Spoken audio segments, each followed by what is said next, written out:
This channel does not promote any violent, harmful, or illegal activities. All content provided by this channel is meant for an educational purpose only. Top quality और consistent performance के लिए सिर्फ silver pump नाम याद रखना। মুখ্যমন্ত্রী চাকরি ফেরানোর বার্তায় কিন্তু আশ্বস্ত নন চাকরিহারারা। নেতাজি ইন্ডোরে মুখ্যমন্ত্রীর সঙ্গে বৈঠকের পর নিজেদের মধ্যে তারাও একটি বৈঠক করেন।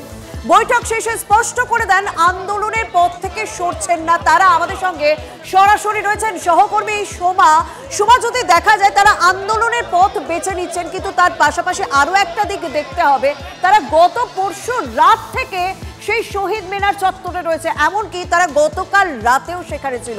কিন্তু আর কতদিন এভাবে তারা থাকবেন? আর এইভাবে তারা থাকলে সত্যি কি তারা তাদের চাকরি ফেরত পাবেন? কি বলছেন তারা? একেবারেই তাই। দেখো, গতকাল রাত থেকে কিন্তু তারা এখানে রয়েছেন এবং গত পরশু থেকেই তারা এখানে রয়েছেন, সেটা বলা ভালো। কিন্তু তারা বলছেন, অর্থাৎ চাকরি হারা যোগ্য শিক্ষকেরা তারা কিন্তু বলছেন তাদের চাকরি ফিরিয়ে দেওয়ার দায়িত্বটা রাজ্য সরকারের। আমি সোজাসুজি কথা বলে নেব, আমার সাথে এখানে রয়েছেন শিক্ষকেরা। আপনাদের আগামী কর্মসূচি কি রয়েছে এবং আপনি যেটা বলছিলেন যে মিরর ইমেজ, সেটা কিন্তু রাজ্য সরকার কি বের করতে হবে এবং আপনাদের চাকরি ফিরিয়ে দিতে হবে? দেখুন, আমাদের দাবি একদম নির্দিষ্ট তিনটে। মিরর ইমেজ, সেই মিরর ইমেজ কোথা থেকে খুঁড়ে কিভাবে তালা খুলে নিয়ে আসবেন, সেটা রাজ্য সরকার হোক, প্রশাসন মানে শিক্ষা দপ্তর হোক, এসএসসি হোক, যার কাছে আছে সে বার করুক। কারণ এইটা বার করলেই দুধ কা দুধ পানি কা পানি, সব কিছু এক পরিষ্কার হয়ে যাবে যে কে যোগ্য আর কে অযোগ্য। দ্বিতীয়ত, যোগ্য আর অযোগ্যদের লিস্ট এটা সুপ্রিম কোর্ট দেবে না। সুপ্রিম কোর্ট তো আর কমিটি তৈরি করে সেগ্রিগেশন করছে না, এটা দেওয়ার দায়িত্ব এসএসসির। এসএসসি এই দুটো লিস্ট আলাদা করে খুব শীঘ্রই যেন সার্টিফাই করে বিভিন্ন নিউজ পেপার, নিউজ চ্যানেল ও ওয়েবসাইটে পাবলিশ করে। আমরা এটা দেখতে চাই। যেটা বলা হয়েছে যে মুখ্যমন্ত্রী যেটা গতকাল আপনাদের বলছিলেন যে স্কুলে যান, ভলেন্টিয়ার সার্ভিস দিন, এ ব্যাপারে আপনারা কি সিদ্ধান্ত? না, এটা প্রচণ্ড অসম্মানজনক আমাদের জন্য। আমরা ভলেন্টারি সার্ভিস কেন দেবো?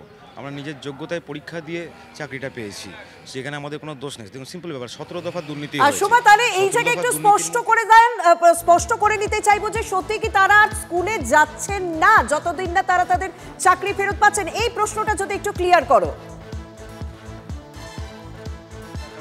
কিছু অযোগ্য ক্যান্ডিডেটের জন্য আমাদের চাকরিগুলো চলে যাচ্ছে, আমরা এটা মেনে নিতে পারছি না। তাহলে কি আপনারা স্কুলে যাবেন না, মানে যাচ্ছেন না? আপনারা এই আন্দোলনেই থাকছেন, স্কুলে কি আপনারা যাচ্ছেন না? স্কুলে যাচ্ছি না।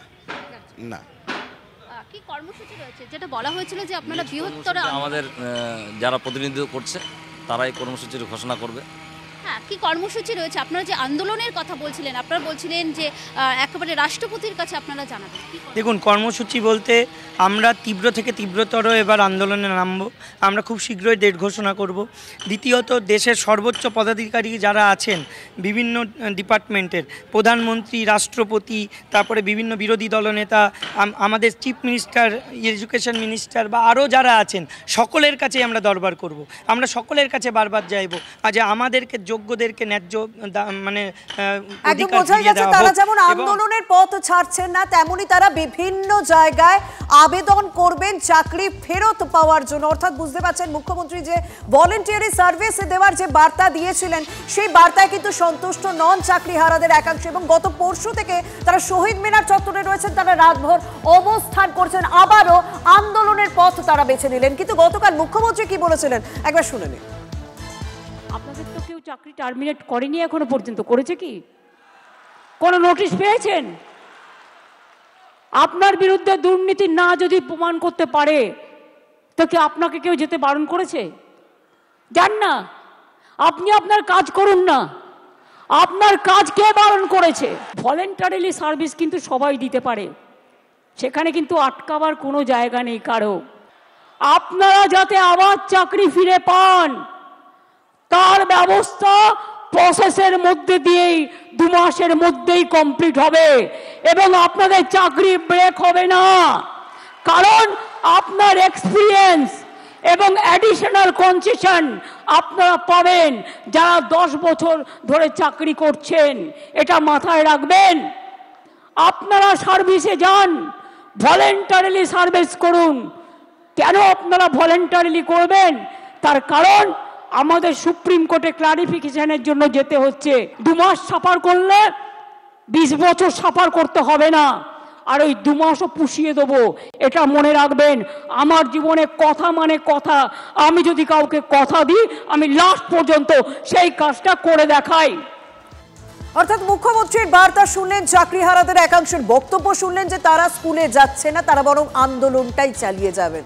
কিন্তু স্বাভাবিকভাবে এই ভলেন্টিয়ারি সার্ভিস নিয়ে কিন্তু রাজনীতি শুরু হয়ে গিয়েছে। বিরোধী রাজনৈতিক দলগুলো তাদের কি প্রতিক্রিয়া শুনুন।